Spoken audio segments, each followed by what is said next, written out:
Hola, ¿qué tal? Buenas noches. Gracias por venir a este encuentro con Laura Fernández y gracias a Laura Fernández por venir a encontrarse con nosotros también, recién llegada más o menos desde Barcelona, primera vez en la ciudad. Sí. Y bueno, es un placer tener a Laura aquí. Laura tiene ya 5 novelas. La hemos leído muchas veces más en el periódico que en sus libros, curiosamente. No porque no hayamos querido leer sus libros, sino porque nos gusta mucho lo que hace como periodista cultural. Es un género literario al que nosotros le damos mucha importancia porque ahí encontramos pistas, encontramos criterio, encontramos también un estilo de escritura, porque a veces en el periodismo escribir preciso es escribir bien. Con eso debería bastar. Y encontramos en lo que hacemos nosotros escribiendo sobre libros, que también lo hacemos, y en lo que hace Laura de otra manera. Cada uno lo hace ella informa y divulga, nosotros hacemos mera propaganda para vender libros, pero hay una pasión compartida, hay una especie de misma pasión, de ganas de contagiar la lectura y lo que encontramos, lo que vamos encontrando en los libros. Así que se podría decir que la señora Potter no es exactamente Santa Claus, es una excusa para que Laura venga aquí. Una excusa, ya que nos ponemos, pues una buena excusa, ¿no? Una excusa de 600 páginas que acaba de ganar hoy su segundo premio, después del premio del Ojo Crítico, ha ganado el premio de la librería Finestres, que se puede decir que son como colegas nuestros, pero con bastante más dinero, pero colegas de profesión. Y es un libro, bueno, que ya conocéis. Con este libro, que por otra parte mantiene todas las señas de identidad de la literatura de Laura, pues ella ha pasado de escribir, de que su nombre en un periódico, con todas las cosas que salen ahora en los periódicos, que si publicidad, que si cosas que saltan, que si no sé qué, que se ve como chiquitito, a tener unos cuantos lectores, cada vez más, contar con el respeto de muchos escritores, colegas de profesión que siempre la han leído con mucha atención, y ahora de repente tener fans. Creo yo que la recepción que hemos tenido del libro, a todo el mundo que se lo hemos recomendado, o la gente que se lo ha leído y nos ha comentado, es como de entusiasmo por ese libro, y un entusiasmo que nosotros compartimos. Así que bienvenida, Laura, bienvenida. Gracias, a Salamanca. Gracias, Antonio. Y bueno, pues enhorabuena por ese premio antes de nada. Pues muchas gracias también. Yo estoy hoy y venía todo el camino recibiendo mensajes de todo el mundo y ha sido como siempre va a ser el premio que recibí en Salamanca, un poco de camino a Salamanca, porque todo el mundo decía, no estoy allí, estoy en camino de Salamanca para estar en Letras Corsarias con Rafa y Antonio. O sea que, es el premio que más barato nos ha salido, realmente, porque vamos, ¿no? El premio de Salamanca en tu carrera. Es un libro, La señora Potter no es exactamente Santa Claus, que en el que realmente tampoco es que pasen demasiadas cosas. Tenemos un agente inmobiliario que va a un sitio donde no se venden casas, con una madre muy insistente que casi está a punto de ganar un premio. Tenemos a unos escritores ciertamente caprichosos. Tenemos a alguien que quiere marcharse pero que no acaba de marcharse, un escritor de misterio que acaba vistiéndose de mujer. Gente peculiar, Laura. Sí, la verdad. Bueno, antes que nada, muchas gracias, Antonio, muchas gracias, Rafa, por invitarme. Me hacía mucha ilusión venir a Salamanca, que no había estado antes. Me está encantando la ciudad. No paro de preguntarle a Antonio cómo es vivir en un sitio con tanto peso histórico y tan bello, tan bonito, porque yo vivo en la fealdad y en Cataluña esto, por lo menos en el pueblo en que yo vivo, es todo bastante feo, entonces esto me parece precioso. Sí, la gente es muy peculiar en Kimberly Clark Weymouth o en mi cabeza, no sé, yo como la cita de Pynchon del principio del libro, creo que soy una sala llena de gente aquí dentro y está toda esa gente ahí y bueno, asusta un poco. La gente que me conoce cuando se ha leído el libro luego les da como miedo llamarme y piensan, Dios mío, esta persona, toda la gente que tiene dentro y qué gente más rara. Pero sí, son todos muy peculiares y todos son escritores o viven en algún sentido en la ficción. O sea, yo creo que la novela tiene ese fondo de que necesitamos creer que estamos dentro de algo mayor o dentro de una narrativa que va con nosotros para que nuestra vida sea más interesante, y eso tiene mucho que ver con cómo yo concibo el mundo o la realidad, que me parece que podría ser mucho más apasionante. El otro día fui a ver esta película increíble de Paul Thomas Anderson, Licorice Pizza, y me pareció que el cine americano a veces hace eso, ¿no? Convertir la realidad en algo muy bello. Y estos personajes están en busca de esa belleza, de estar dentro de algo que ellos sean sus propios personajes. Claro, los que son escritores directamente lo crean ellos, ¿no? Incluso crean vidas dentro de sus novelas, pero ellos mismos como escritores, Francis McKisco vive esa fantasía de que tiene una única lectora súper exigente que le manda sus telegramas, ¿no? Y que su tragedia es que de repente le ha mandado un telegrama y le ha dicho que le está copiando a esta serie de televisión de detectives, y él dice, pero si no la veo, es horrible, ¿no? ¿Cómo puedo estar copiando eso? Esta idea que tenemos, ¿no?, los escritores de ser siempre originales y de que nada nos viene, y de que, bueno, algunos escritores de que ellos son como la creación máxima, y en realidad estamos todos muy contaminados por lo que consumimos, y en su caso por lo que le dice el alcalde que es el que va a darle argumentos porque no quiere que el único escritor del pueblo se vaya del pueblo. Este personaje de Francis McKisco es un poco trágico. A mí me gusta mucho porque tiene esa parte de bebé también, como los Benson, pero como no es un gran escritor, no está excesivamente cuidado, y explota un poco a su hija, que esto me pasa una cosa curiosa. Bueno, ya te he dicho que yo iba a empezar a hablar y no, ya está. Me pasa una cosa curiosa cuando empecé a hacer la novela. Yo nunca sé dónde voy cuando empiezo. Yo empecé y además es verdad, esa primera frase me salió así, todo salió así.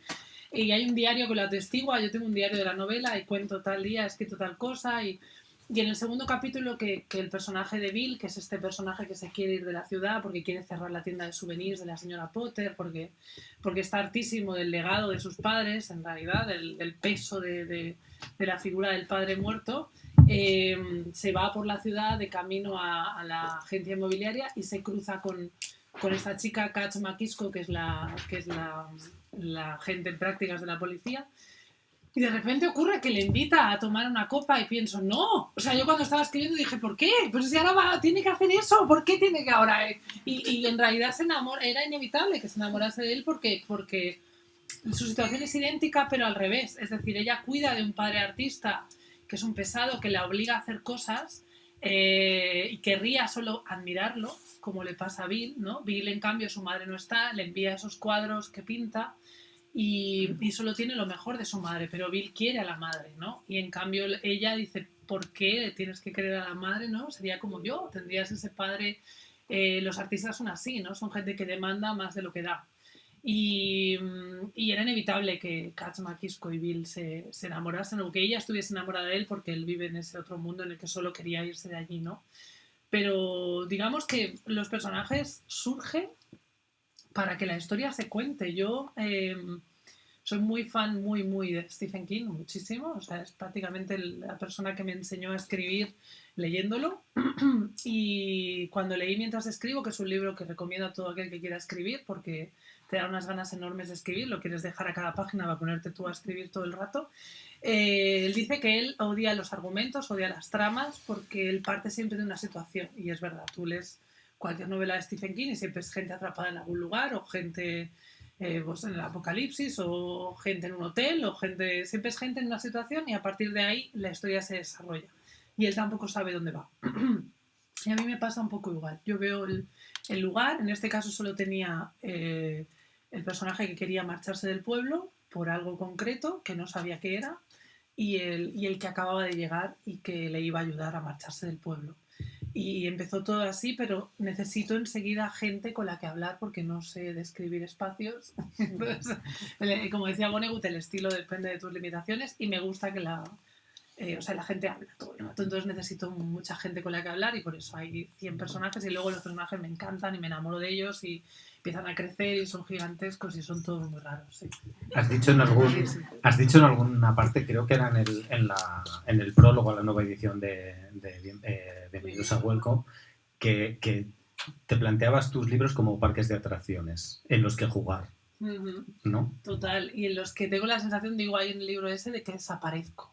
O sea, es como un lugar al que voy por las tardes, ¿no? Donde yo estoy ahí sola, donde todo es lo que yo he creado, como yo lo he querido crear, y donde yo desaparezco y dejo que hable toda esa gente que en realidad son partes de mí misma en algún momento de mi vida o de gente que tengo muy cercana, muy, muy deformada para pasármelo bien, pero sí, no dejan de ser como esa realidad aumentada o mejorada en la que querría vivir. O sea, Kimberly Clark Weymouth, aun siendo un pueblo con sus ventiscas, enfadado, etcétera, es un pueblo que bueno, que es mejor que el mundo real, ¿no? O sea, vive de una, para empezar, ya vive de una tienda de souvenirs de una novela muy famosa. O sea, todos que yo por lo menos querría vivir en un pueblo que vive de una novela, ¿no? Eso sería genial. O sea, tú El Lazarillo de Tormes, a lo mejor. pero un pueblo de una novela, bueno, pues si fuéramos El Resplandor, por ejemplo, ¿no? O sea, si yo regentara el hotel de Resplandor, bueno, o viviese o tuviese una tiendecita en la puerta del hotel y ahí con muñecos de Stephen King, de Dani, ¿no? Del otro, de la madre, del hacha, ¿no? Todo claro. Eso sería un poco más guay, ¿no? Viviese en ese pueblo y luego, claro, el pueblo en sí, como ente autónomo, se convierte en un infierno, ¿no? Porque, claro, el pueblo no quiere cambiar. Y luego está este punto que yo creo que sí que, aunque la novela tiene ese trasfondo universal muy, muy de cartón piedra americano, tiene algo muy español que yo creo que es el odio del pueblo por el personaje que le ha hecho famoso. Eso es algo muy de aquí. Eso es algo, ¿no? Odiamos siempre a lo que les va bien de nuestro pueblo, lo odiamos por sistema. No nos importa lo que sea. Y en este caso, en el pueblo nadie ha leído la novela, no les importa nada, ¿no? El propio Francis Maquisco, que es el autor local, no les importa. Él está todo el rato pensando, tendrían que crear una figura, una estatua con mis personajes en este pueblo, porque yo en realidad soy el que importa aquí. Y esto es algo que sientes mucho siendo, por lo menos en Cataluña, siendo autora de aquí, lo sientes un poco, ¿no? Que siempre se valora mucho más lo que viene de fuera que lo que tenemos aquí. Y en el caso de la novela, la que escribe la novela de la señora Potter es alguien que pasaba de camino.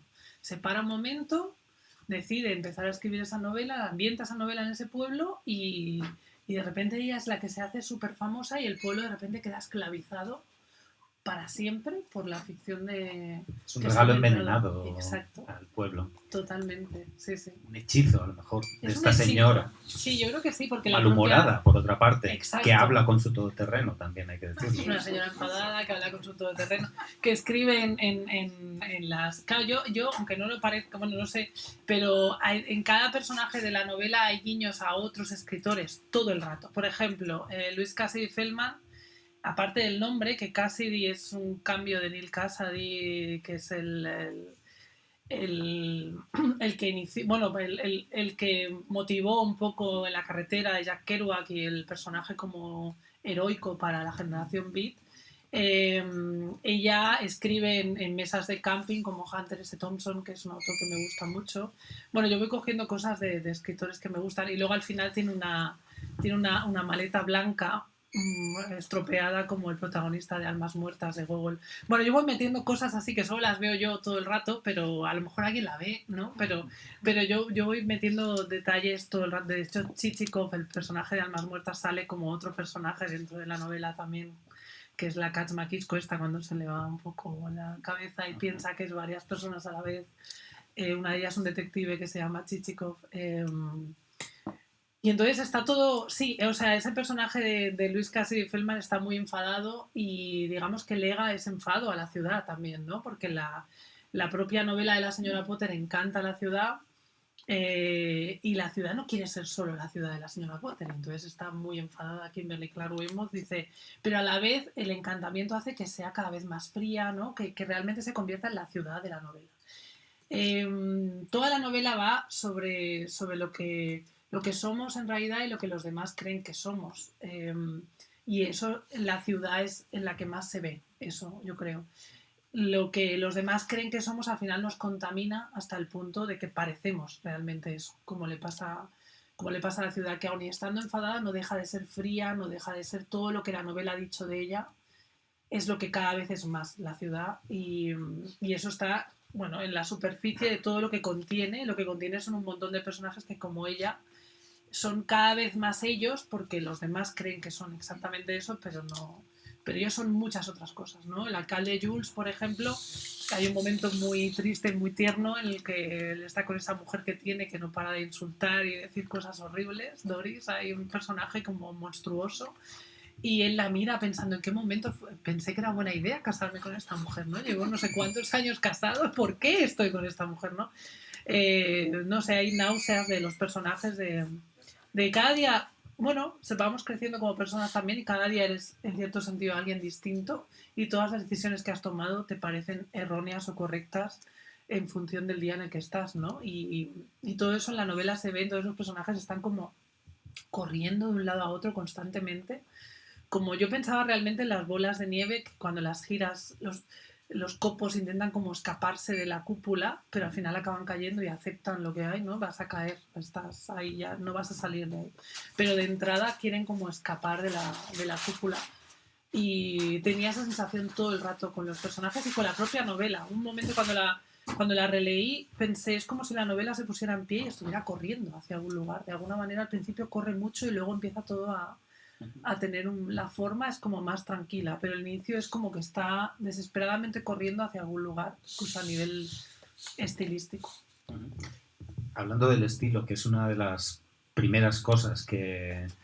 Yo entré en la novela por el estilo, luego te quedas por muchas más otras cosas, ¿no? Pero el estilo, tu estilo, que ya estaba presente en otras novelas, el juego con las grafías de las palabras, mayúsculas, paréntesis, cursivas, cómo juegas con esos códigos y cómo usas también las comas, ¿no? La coma en tu casa es algo sagrado, ¿no? Quiero decir, el ritmo... Yo voy a lanzar una teoría. Venga, que va. seguramente esté equivocada porque no soy filólogo ni lingüista ni nada, pero bueno, creo que la novela en general tiene como, la narración de la novela tiene como una especie de antiautoridad. Es decir, a ti te interesa que la versión que tú estás dando no sea ni la definitiva, ni la buena, ni nada de nada. Creo que frente a algo que un escritor escribe con aplomo de aquí estoy yo y esto es mi tal, a ti te interesa como que todo vuele de alguna manera o que no tenga ese principio de autoridad, ¿no? Quitarle ese peso. Yo creo que la coma la usas como para irle quitando importancia a la frase, como para fastidiar las frases de alguna manera o marcar un ritmo como muy pequeño, muy como si fueras quitando o añadiendo pequeñas cosas. No sé si quitando o añadiendo, pero como el escultor que va picando poquito a poco hasta que encuentra lo que hay dentro de la piedra, que dicen los artistas, o al revés, ¿no? Que vas poniendo como pequeñas cosas en el collage ese que puede ser. Pues, bueno, es muy bonito lo que acabas de decir. Sí, tengo título, ¿no? lo tienes ahora mismo, ya lo voy a usar es que para siempre. hemos pasado ahora por la universidad, por la usar. puerta. Tú fíjate el poder que tiene eso, ¿no? La puerta es... No, pero es así. O sea, sin ser consciente yo de ello, la idea de la antiautoridad tiene también mucho que ver con la idea de la novela, ¿no? De no ser nada exactamente, que no haya nada establecido. Y lo que sí que busco constantemente en todo lo que hago es romper los esquemas de lo que ha habido hasta ahora. O sea, la idea de que la narración pueda estirarse y de que los signos de puntuación, de que todo juegue contigo a extralimitar lo que estás contando y a llevarlo lo más lejos que puedas y a empequeñecer lo grandioso y al revés. O sea, hacer una... Y a la vez a que el texto adquiera textura, a que el texto suba, baje, suene, juegue a dobles niveles. Yo creo que esto es algo único de esta novela, porque en Coneland apenas está el uso del paréntesis como forma de diálogo dentro del propio diálogo. Es una forma de subtexto que, aunque no seamos conscientes como lectores, yo tampoco era consciente cuando lo escribía, o sea, esto todo además es intuitivo. Como lectora, soy muy lectora, o sea, yo leo mucho más de lo que vivo, leo muchísimo y yo creo que vivo con la cabeza más dentro de los libros o de la forma en que se cuentan las historias que en la vida real. Entonces yo creo que el subtexto de ese tipo de diálogo juega de alguna forma con nosotros y tiene un punto adictivo en el lector, en el sentido de que le dices algo al lector que ni siquiera el narrador está siendo consciente de ello. Es decir, hay una conversación dentro de la conversación a la que solo está asistiendo el lector como lector. Es decir, hay un juego, yo creo, de forma inconsciente con la propia figura del lector. que estás percibiendo el libro.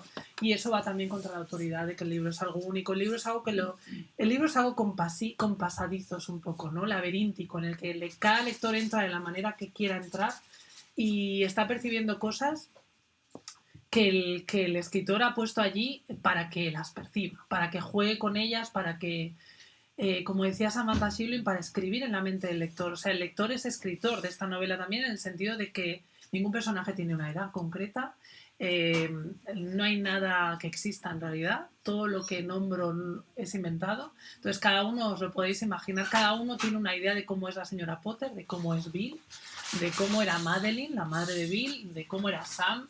Cada uno tenemos una idea de cómo es todo, y dentro de eso también juega con la idea de antiautoridad. Y yo, como persona autodidacta que he sido siempre, me ha molestado desde niña cuando leía libros que pusiesen frases en francés o que pusiesen cosas que yo no sabía qué eran, porque no tenía la cultura suficiente para saber lo que era, no sé, un fort era algo muy básico, pero igual cuando era niña no lo sabía.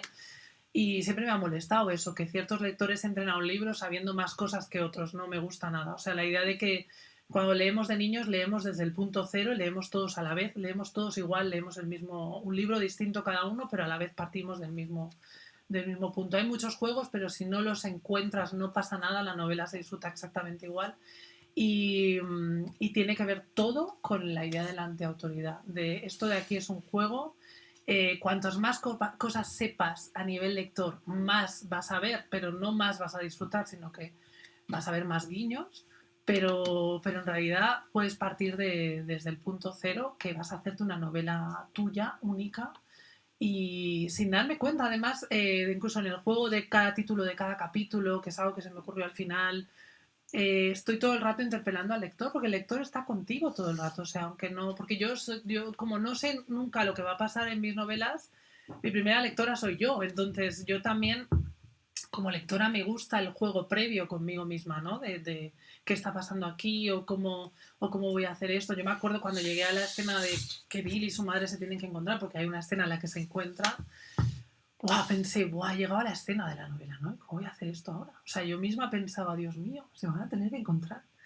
Y yo fui la primera que la leí porque fui la que la escribí, pero la leí como vosotros cuando llegáis. O sea, fue como lloré muchísimo, fue muy emocionante hacerla, pero la leí, digamos, porque los personajes, de la forma en que llegaron a la escena, solo podían comportarse de esa manera, el uno y la otra, ¿no? Yo puedo decidir el espacio, otra vez lo de Stephen King, puedo decidir la situación, pero la manera en que ellos se comportan y en que ellos se van a encontrar ya estaba predicha desde el principio, porque no hay otra forma de que pudiera pasar por cómo habían sido los dos hasta ese momento. Eso es algo increíble de escribirla, de escribir de forma intuitiva, es algo fascinante porque llegas a abismos así, igual que llega el lector, ¿no? Tú cuando estás ahí, este es el capítulo en que se va a encontrar la madre y el hijo, y yo igual. Y cuando llegué a la escena de la diligencia de los Benson, que es mi favorita, el capítulo de la diligencia, es un capítulo que quería escribir desde el principio del libro, es el más divertido del libro. Me emocioné mucho, pensé, ya estoy aquí. O sea, la sensación de he escrito toda la novela solo para llegar a esta escena y poder contar cómo llegan los Benson al pueblo y cómo se destruye su realidad, su ficción más bien, porque los Benson son la clase de escritor, cuando se dice, bueno, son escritores muy ricos, ¿no? Que viven de escribir novelas de terror, son famosísimos, y entonces allá donde van encantan la casa, los vecinos reciben clases de vecinos Benson, entonces todo el mundo se comporta como si estuviese en una ficción. Y ellos llegan al pueblo y de repente les pasa una cosa en la diligencia muy divertida, además, con los mayordomos estos que llevan a todos lados, que les llaman Bill, Sella, que les pasa una cosa horrible, y entonces de repente la realidad irrumpe en su vida, ¿no? ¿Y qué es la realidad para un escritor? Es esa tragedia. A mí eso era algo que tenía tantas ganas de escribir, de repente tienes que hacer algo humano en medio de toda esa ficción de que eres un gran escritor, ¿no? Eso me encantaba, y bueno, todos los Benson son... De hecho, la novela, desde el inicio, en mis libretas y tal, se llamaba Los Benson, pero cuando me di cuenta que salían en la página 130, dije, no. No son los protagonistas. Demasiado esperar por los Benson, ¿no? Sí. Eso nos lleva a esta cosa de fantasía realidad, ¿no? Los Benson tienen de repente que salir al frío desde esa acolchada y cómoda diligencia y se dan con la realidad. Se está leyendo esta novela, escuchas cosas, comentarios como ya era hora de que alguien escribiera algo fantasioso. Sin embargo, parte todo de uno mismo, es decir, que te he oído decir en entrevistas y es bastante evidente por cómo lo cuentas y esta postilla que haces al final de, bueno, aquí está cada cosa que me ha ido pasando a lo largo de todos estos años que he estado escribiendo esta novela. Lo que pasa es que lo estoy convirtiendo en otra cosa, ¿no?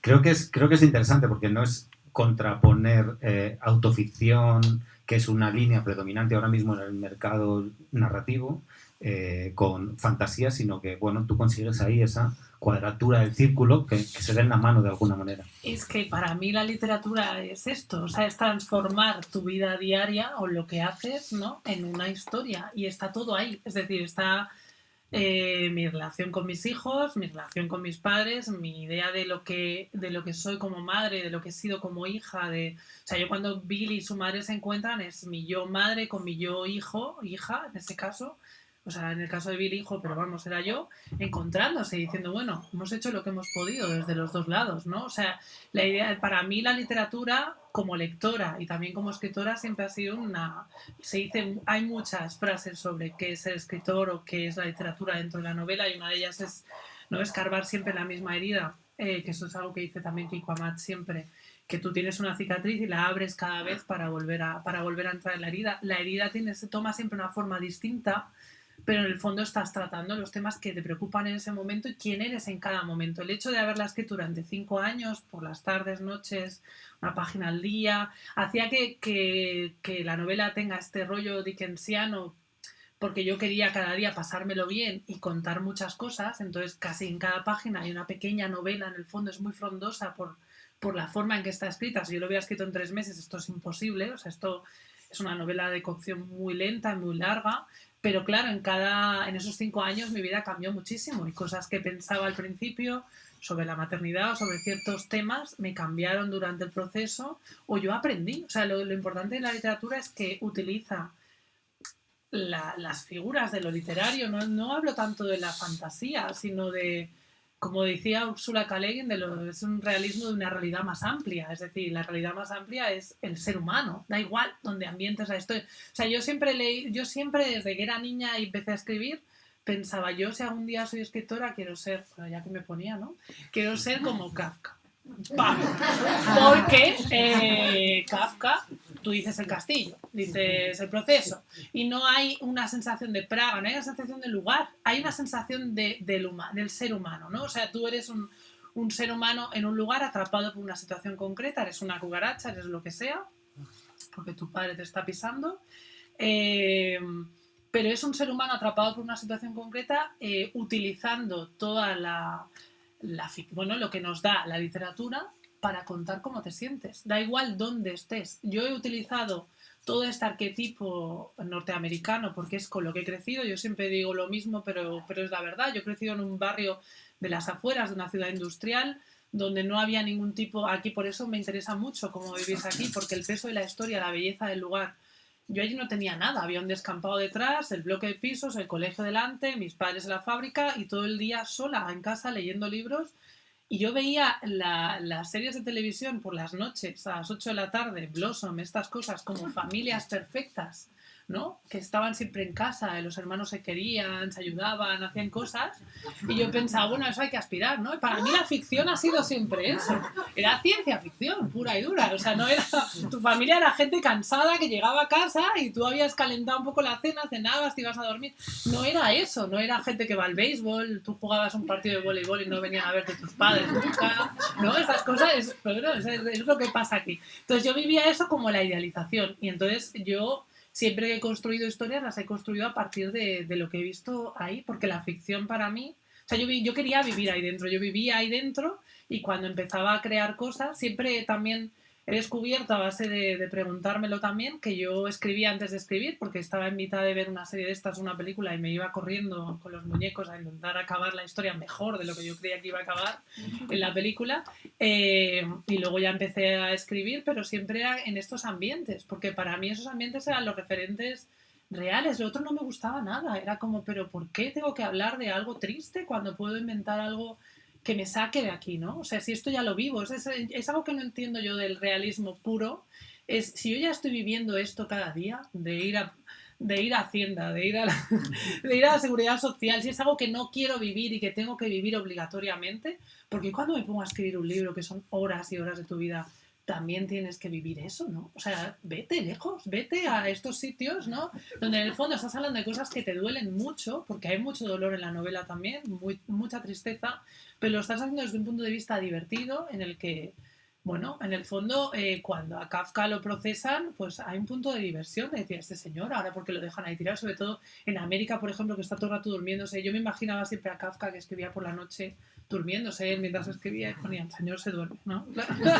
Porque él se había dormido, y yo estoy convencida, además, que lo ponía porque él se dormía escribiendo. No sé, es el poder de la ficción es ese, es trasladar lo que sientes y convertirlo en algo universal. O sea, Kafka no sería tan moderno como es hoy si no hubiese hecho eso, si hubiese hablado de la Praga de su momento, de cosas muy concretas. Hoy leeríamos a Kafka, bueno, pues hoy pues lo leeríamos como leemos las aventuras del soldado Beck, es divertido y gracioso, pero es un momento determinado, encerrado en un contexto concreto, y en cambio Kafka va a ser siempre universal. Y pensaba, ¿por qué la gente cuando se pone a escribir no aspira a esto? Y se quedan ahí como en su pueblo, ¿no? Vamos a escribir de Barcelona. ¿Por qué? O sea, eso lo va a entender la gente de Barcelona, ¿no? O sea, nunca entendí por qué no, si somos todos seres humanos, ¿por qué no podemos hablar de la humanidad más allá del lugar en el que estás? Decías que hay bastante dolor en la novela, hay soledad, los personajes son muy solitarios y comentabas eso de estar sola. Recuerdo en Los Asquerosos, la novela de Santiago Lorenzo, él dice al principio que su protagonista es uno de los que llamaban niños de la llave, es decir, que les colgaban la llave de casa con un collar. Seguramente tú tuviste una llave de casa desde muy pequeña, ¿no? Sí, desde los 5 años o 6. Mi padre a veces dice 5, a veces dice 6, y a mí me da terror, a que tengo un hijo de 13 y una de 8 y los he visto con 6 y pienso.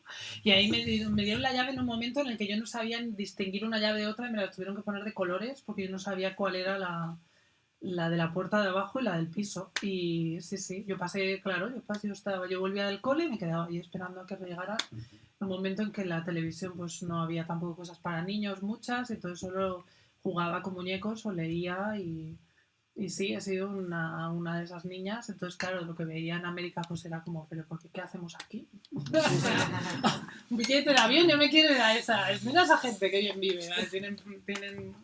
Tienen, no sé, juegan a básquet en casa, porque tienen una canasta y todo. Efectivamente.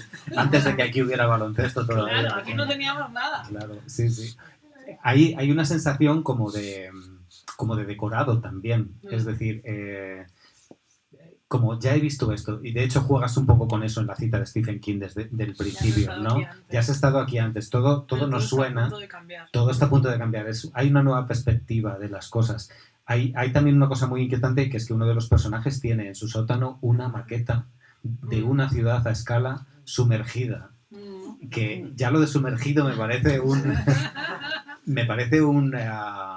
estilización tremenda de lo que es ya de por sí esa cosa de reproducir a escala, como también queriendo tener algo bajo control, de alguna manera, ¿no? Ese personaje bastante perdido, por otra parte. Es la idea de la creación, la ciudad sumergida. O sea, aparte él es un personaje que su madre es esta periodista importantísima, que ella quiere que sea un titular.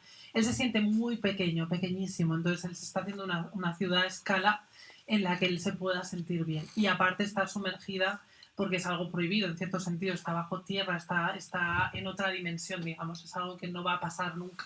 No podríamos sobrevivir en una ciudad sumergida, no tenemos branquias, entonces es un imposible, a mí me parece una cosa muy romántica que convierte al personaje de Stampy, que tiene estos momentos como de, en ciertos momentos cuando la vida le va bien se vuelve un poco engreído, ¿no? Pero en realidad tiene un punto tan tierno y tan infantil que lo único que quiere es que su madre le quiera, o sea, que su madre le reconozca por lo que es que no es que sea el mejor agente inmobiliario del mundo, sino que es un gran maquetista, y lo lleva siendo desde muy niño, porque ya compraba y vendía casas de mentira cuando era niño con sus agentes inmobiliarios, muñecos y todo esto.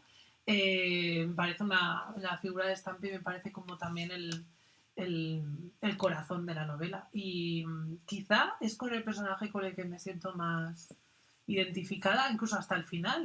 Hubo el otro día una amiga que me dijo, te está pasando como a Stampy con la novela.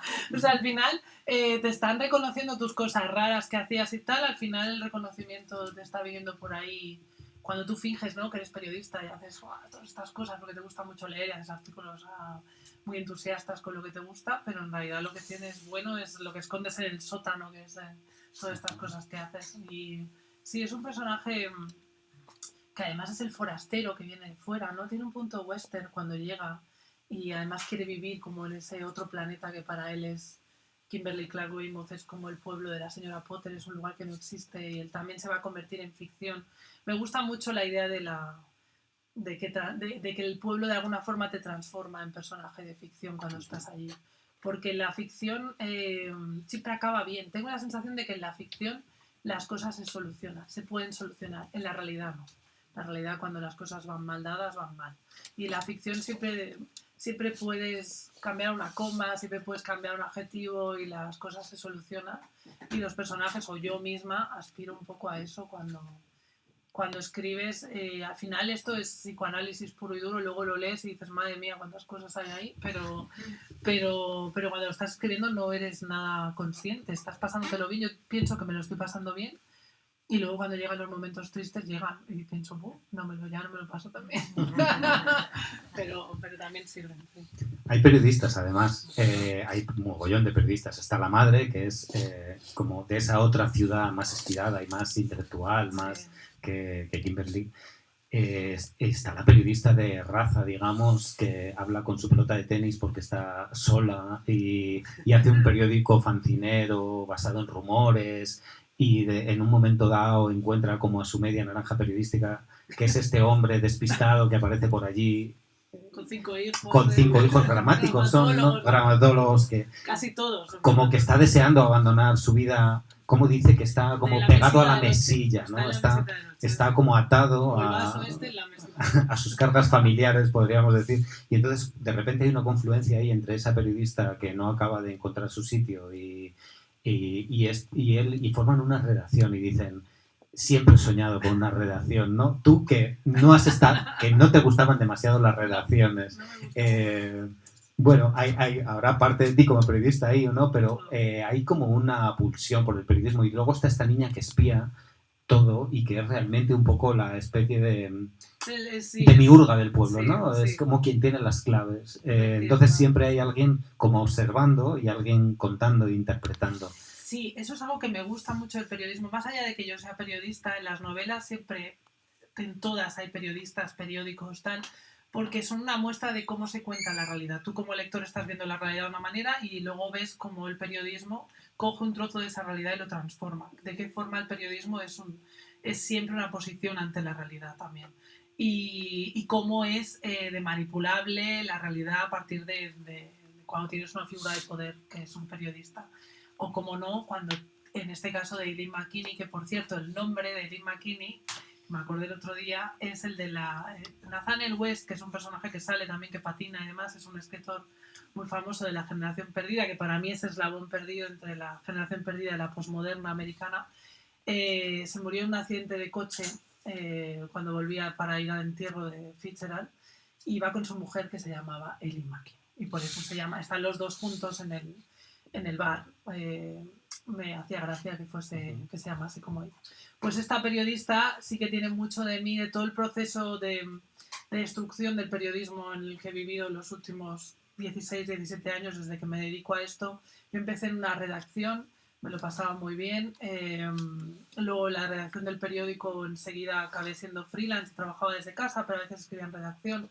Y se echa de menos un poco la idea esta de equipo. Yo lo echo mucho de menos porque para mí el periodismo es algo de equipo, más allá de la firma y demás. Yo creo que contar la realidad es una responsabilidad enorme, que estaría muy bien que tuviese o sea, que fuese algo consensuado entre más gente, que no solo una persona cuando escribe el artículo. pero y el personaje el personaje Tips el periodista que está en todas partes, cuando el padre de los hijos dramatólogos se disfraza como para ser el gran periodista, ¿no? Que está en todas partes y que va siempre con un micrófono. Para mí ese periodista es el ejemplo, bueno, del que encuentra siempre las exclusivas y demás, es la idea del periodismo. O sea, el periodismo está siempre delante de todo y no importa dónde esté, lo que toca a él lo hace importante, ¿no? Hay un momento que se dice, si él está ahí, eso es importante, ¿no? Es la idea del periodismo. Si el periodismo en un momento en que el periodismo está perdiendo mucho fuelle, se le está cuestionando todo el rato porque tenemos informaciones que vienen no contrastadas de otros lugares. Y cuando has sido periodista durante mucho tiempo y de forma muy romántica, como es nuestro caso también de Antonio, te da mucha pena, porque es una profesión que se está muriendo, es como un animal que se muere y no querrías que se muriera. Y me gustan mucho a mí las novelas de periodistas, muchísimo. Recomiendo mucho Noticia Bomba, por ejemplo, es un novelón de Evelyn Waugh muy divertida. Una de Michael Frayn también que hay en Impedimenta, que es genial. Y quería recuperar esos periodistas también como de los años 30 o 40, ¿no? Como tan apasionados de lo que hacen y que cualquier cosa es una noticia. Y que a mí me pasaba cuando empecé a trabajar de periodista, que además era una agencia de noticias, iba por la calle, cualquier cosa que pasase, si había explotado una televisión en un bar, ya era una noticia, llamaba rápido, ha explotado una televisión en un bar, en la calle tal, y lo poníamos como noticia, era genial. O sea, a mí me encantaba eso, porque al final la realidad está hecha de esas pequeñas cosas y ojalá fuese más así, que no... Hoy en día está muy opacada un poco por estructuras, por temáticas, por políticas, más que por la realidad real, ¿no? Que podría ayudarnos. No sé, me gusta la idea de los periódicos locales, me gustan mucho, y la idea de que el pueblo también responde a la prensa. Es decir, la prensa es como el crítico de la realidad, ¿no? Dice esto funciona, esto no funciona, y si no tienes un crítico que te está diciendo cuando algo va bien o no va mal o lo que sea, la realidad campa a sus anchas y se desborda. Y está bien que haya un punto de contención, y el periodismo hace tiempo que ya no ejerce como nada. Y da pena, sí. Trabajaste en Superpop, además. En el Superpop, ¿no? sí. Aquello es producto de ficción. Aquello es periodismo ficción.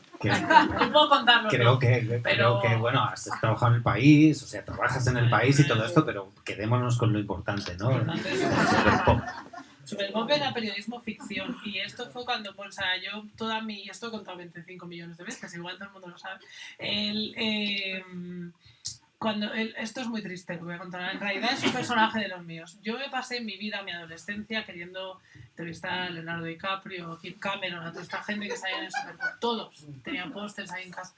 Y entonces yo me compraba en Superpop y había una persona que siempre decía, nuestra corresponsal Los Ángeles, Linda Skipper, cuenta que Leonardo DiCaprio, no sé qué, no sé cuánto. Y yo decía, joder, Linda Skipper está...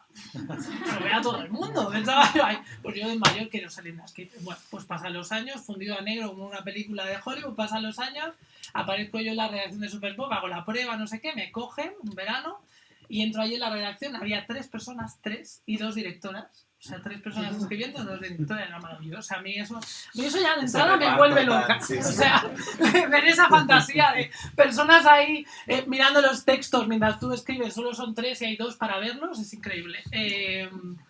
Y entro allí y me dice la chica con la que tenía que... Bueno, primero, antes de nada, yo digo, oye, ¿y Linda Skipper? ¿Todavía tenéis contacto? Y me dice, se miran entre las 3 y me dice, se lo creyó. Y yo pensé, he querido ser un personaje de ficción toda mi vida. O sea, ¿pero qué es esto? Ya era como el sumum. O sea, ya esta persona que quería vivir en Blossom, que quería ser ya... O sea, que ya vivía al margen del mundo real, ya directamente soñaba con ser un personaje que nunca había existido. Hice la carrera para ser esa persona no existía. Y luego encima no había internet. Bueno, había internet en un único ordenador para 3 revistas, que era Nuevo Vale, Pronto y Superpop.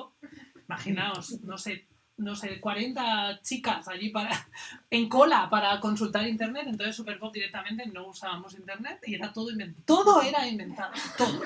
No solo el horóscopo, No, todo. O sea, a mí la chica que sustituye me dio su carpeta de personajes y dijo, no digas nada que yo no haya dicho y si dices algo nuevo me lo apuntas. Entonces, claro, creíamos personajes de ficción, Tom Welling, toda esta gente, pues nada, su primera cita, su no sé qué. Entonces las niñas escribían cartas, porque escribían cartas reales, cartas, y decían, pero yo sé que Tom Welling está casado y tiene 2 hijos, ¿por qué seguís diciendo que está soltero? Y nosotras decíamos, yo qué sé, nosotras solo contamos su vida ficticia, claro, no es la vida real de esta persona. Claro, entonces, bueno, eso me he imaginado. Bienvenidos a Welcome es prácticamente toda mi época de Superpop y mi año que viví en Barcelona, que es como vivir en una ciudad que se podría llamar Welcome, porque solo da la bienvenida a los que están de paso y los que viven allí no importan nada. Pero sí, el Superpop fue una gran... Bueno, sobre todo tú sales de periodismo, ¿no? Pensando que vas a cambiar el mundo, quieres ser corresponsal de guerra, y luego te encuentras que el periodismo a veces es muy, muy, muy ficticio, que también ayuda a la gente. O sea, a mí me ayudó a llegar a querer ser periodista, Linda Skipper, que no existía, o sea, toda esta gente que inventaba cosas. Entonces yo, cuando en mi época de Superpop, la recuperé. Linda Skipper nos cuenta desde Nueva York, no sé qué, no sé cuándo, y me iban diciendo las directoras estas, Linda Skipper hay que quitarlo porque... bueno, no abuses, porque claro, la gente que haya leído los antiguos van a pensar, ¿esta mujer cuántos años tiene? Tenemos ahí una señora de 83 años entrevistando a Brad Pitt. Joan Didion y Linda Skipper, ¿no? Amigas de... Claro, totalmente. Tomando el té en Hollywood Boulevard. Sí, es... Qué desastre la vida. De todas maneras, es curioso esto que comentas de que has hecho un diario de tu novela. Esto sé que era una técnica que alguien te había comentado, ¿no? En una entrevista a escritores. Tú tienes ese privilegio de entrevistar a escritores que te gustan y entonces chupas de ahí todo lo que puedes. Pero está un poco tu lado de periodista, ¿no? Como diciendo... esto está pasando, lo voy a apuntar aquí, ¿no? Esto está siendo un poco periodista de tu propia realidad. Total. Quizá, ¿no? Pero por otra parte, hay este libro de John D'Agata, de Las Vegas, ¿cómo se llama? Sobre una montaña, que se publicó luego las correcciones que le había hecho el comprobador de datos, ¿no? El fact-checker se publicó ese libro.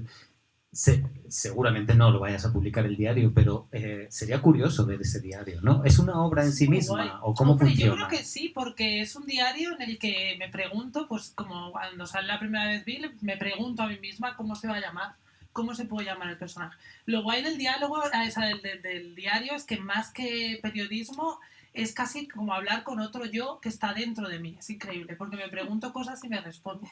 Y me digo, y ahora sí, ¿y qué voy a hacer ahora? O sea, estoy aquí, Stampi está aquí, no sé qué, no sé cuánto, no sé qué. ¿Qué podemos hacer ahora? En mayúsculas, así grande. Y entonces me respondo, igual ese día no, pero al día siguiente me digo, podríamos ir por aquí o por aquí o por aquí. Y entonces ya, cuando me pongo a escribir la siguiente vez, tomo una de las decisiones. Sobre todo es interesante al final, que fue muy agónico, son 5 años, pero la parte final fue agónico. Bueno, como hay mucha gente, había que cerrar muchísimas tramas. El libro tenía 200 páginas más de las que veis aquí. O sea, había mucha más gente aún. Había personajes que están eliminados completamente, todas sus tramas. Stampy McPhee tenía un amigo desde el principio que llegaba hasta el final, que se llama Hal McCampbell, con toda su historia increíble, y ha desaparecido completamente porque en verdad no aportaba nada, era como una especie de bastón. Pero al final el diario es increíble porque yo a mí misma me digo cosas muy chulas bueno, chulas en el sentido de que yo misma estoy intentando como atrapar un caballo desbocado y me digo, es que no puedo, es que no sé exactamente qué tengo que hacer. O sea, es como estar en la oscuridad y intentar ver qué vas a hacer. Y no es muy largo, es una libreta de estas de grapas, la podía haber traído de estas pequeñitas y está todo las primeras tentativas, ¿no? Cómo iba a ser la novela al principio, qué iba a pasar y luego ya cuando empiezo a escribir qué está pasando cada vez. Y claro, también se ve lo que tardo en escribir de una vez a la siguiente, que a veces pasaban 2 meses, porque no siempre puedes escribir de forma seguida. Pero es interesante. Y también, bueno, no sé, hay muchas escenas eliminadas de personajes que son un detalle, pero que tienen una historia entera. Por ejemplo, la maga es un personaje que me encanta, que no os acordáis nada, porque es una persona que alquila un ático al principio de todo, pero antes tenía una historia muy larga con su marido, que yo le dije a mi editor, digo, pero esto es la cosa más bonita que he hecho en mi vida. O sea, la historia de cómo se separa esa pareja. Y dice, pero te das cuenta que aquí te vas tan lejos que podría ser otra novela completamente distinta y la gente no se acuerda ya ni dónde estás. Y entonces toda esa escena la quité, pero era muy larga realmente. Sobre todo en un momento muy del inicio que se iba muchísimo y tiene toda la razón. Pero sí que podría haber como más detalles sobre la vida de tal, ¿verdad? Cosas así sí que podrían salir porque hay un montón de... Como unos extras del DVD. Unos extras, sí. Oye, estaría, pues es una buena idea, ¿eh? Antonio me la dijo. Antonio Marcos, idea de Antonio Marcos. Folletito, ¿no? Como novela con folletito después. Sí, el Scudum Post. Como un fanzine, así como el de Cristina Morales dentro de lectura fácil. Sí. Pues no es mala idea. ¿No? Bueno, pues mira, puede ser que sea el libro de Salamanca, no solo el premio de Salamanca, sino el libro de Salamanca. Estamos encantados de aportar tanto al mundo literario, estamos muy contentos. Bueno, llevamos casi una hora hablando. No dejemos las preguntas así para el final. Si alguien quiere ir ya preguntando algo, pues vamos preguntando o comentando o lo que sea. Y si no, yo tengo aquí como 27 preguntas más de lo que podríamos hacer otras 7 presentaciones, pero bueno, quizá alguien quiera comentar algo por ahí.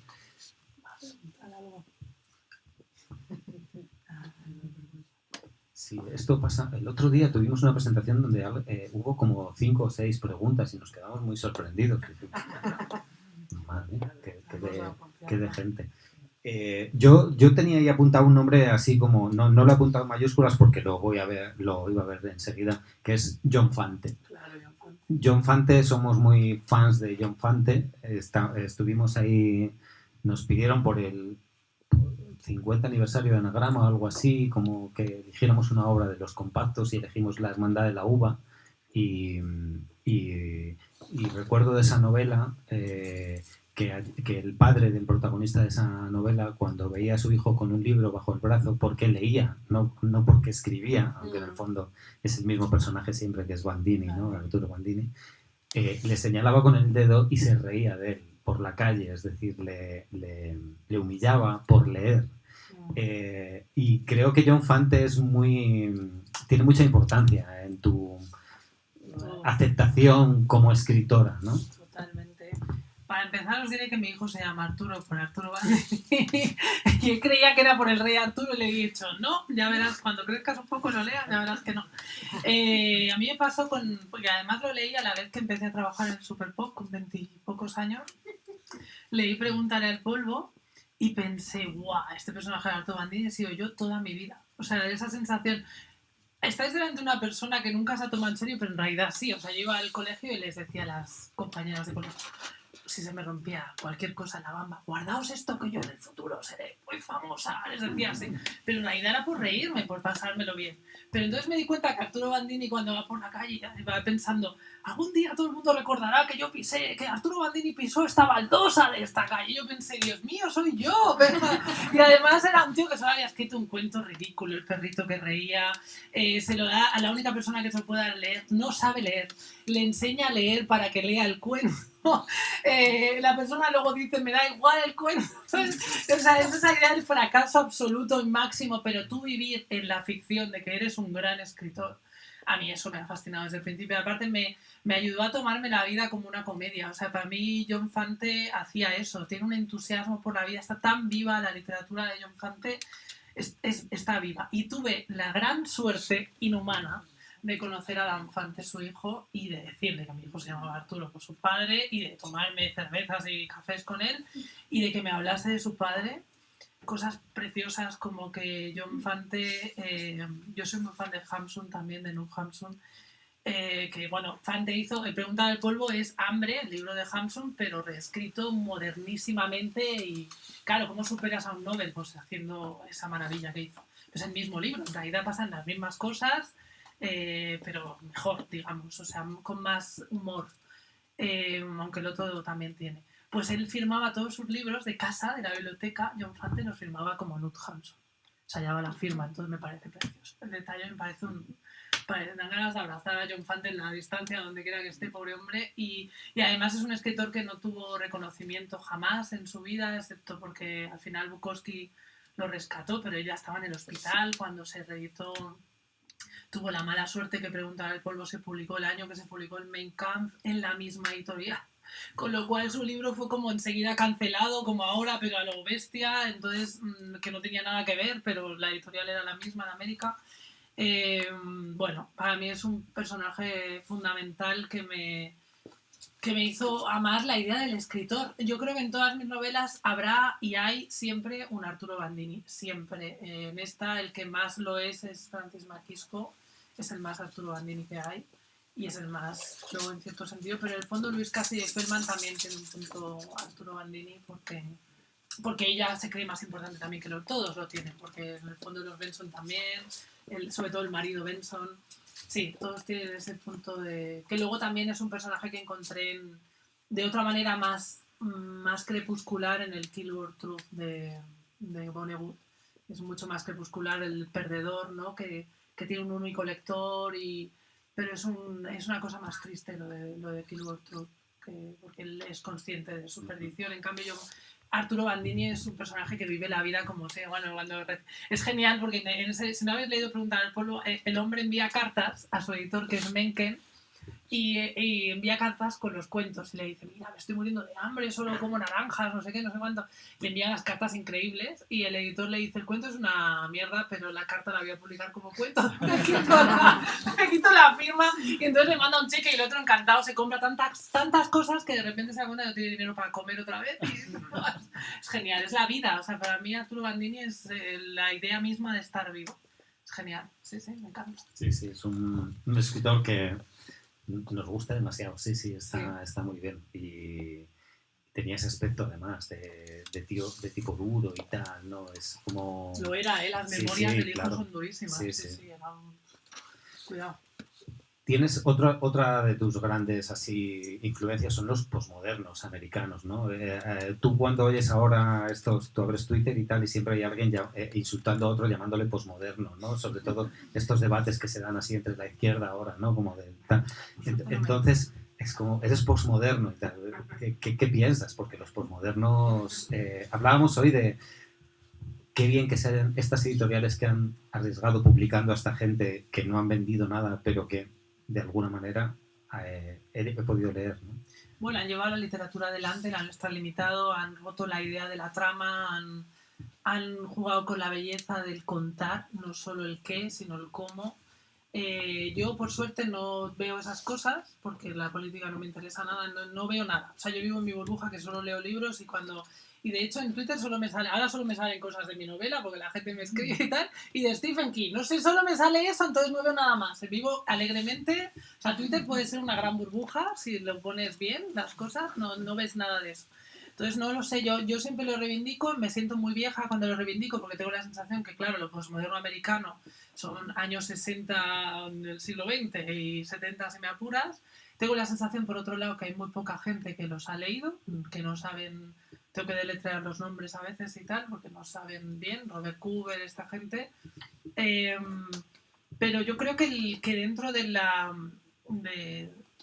bueno, son los que han intentado, en el fondo, todos. O sea, yo he leído El Quijote antes de leer El Quijote por ellos. Es decir, todos en realidad beben del Quijote. Para mí, Robert Coover, que además todavía está vivo, está muy obsesionado con El Quijote y ha escrito varios cuentos con versiones del Quijote y demás.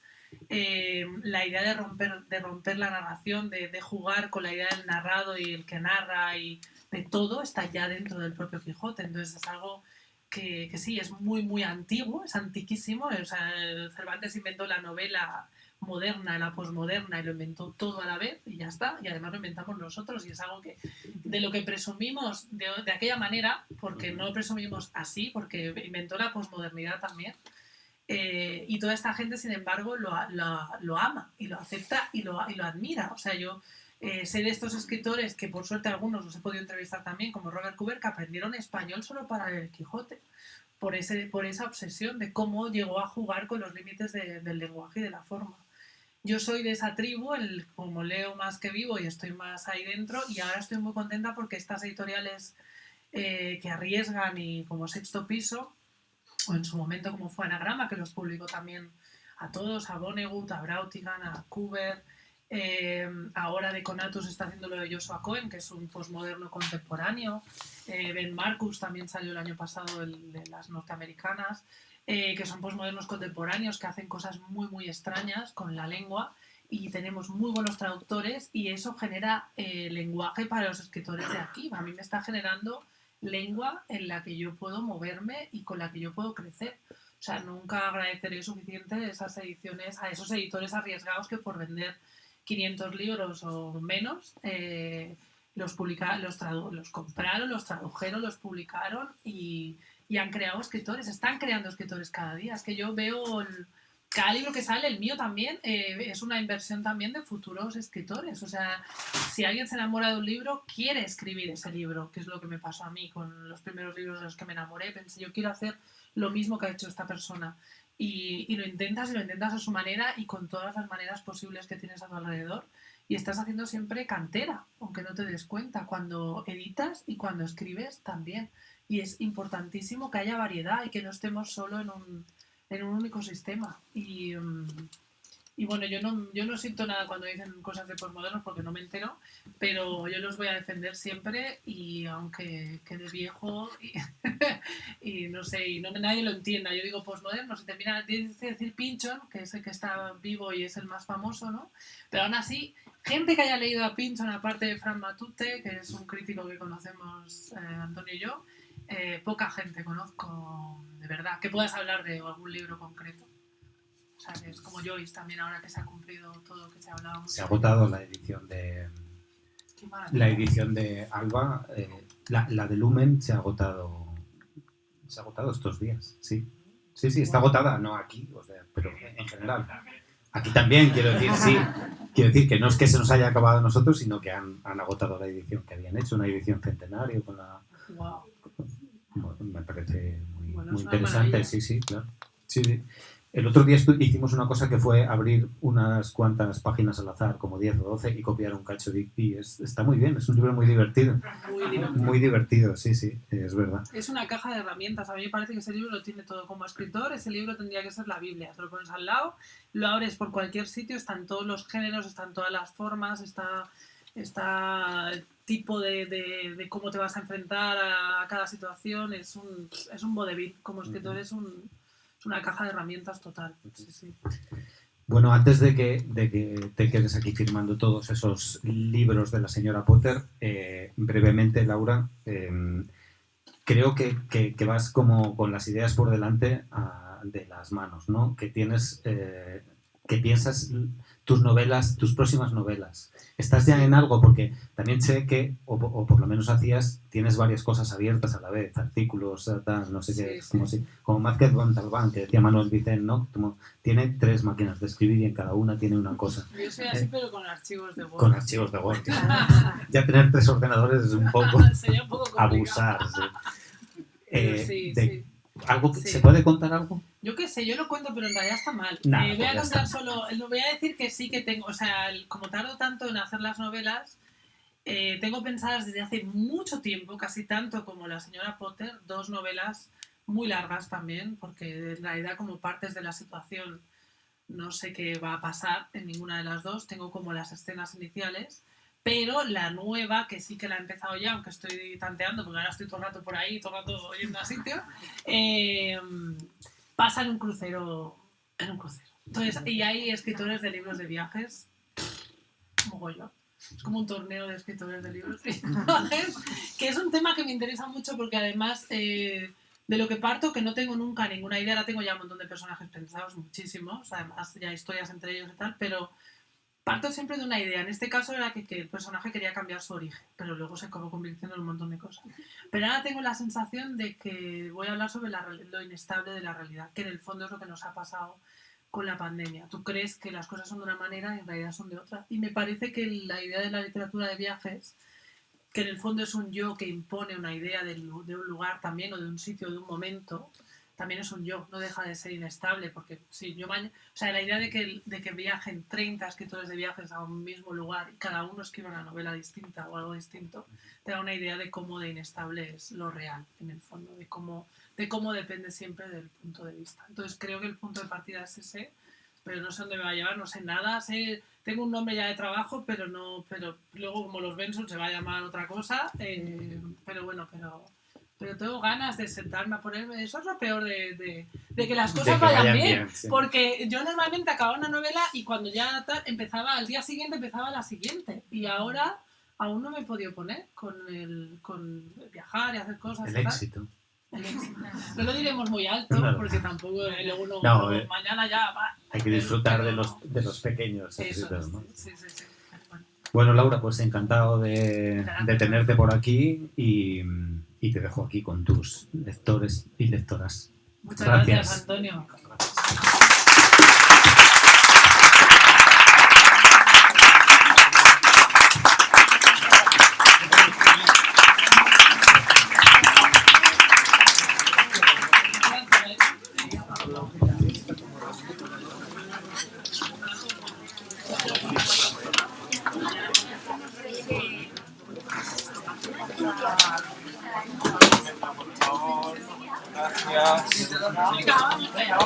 Vamos al lío.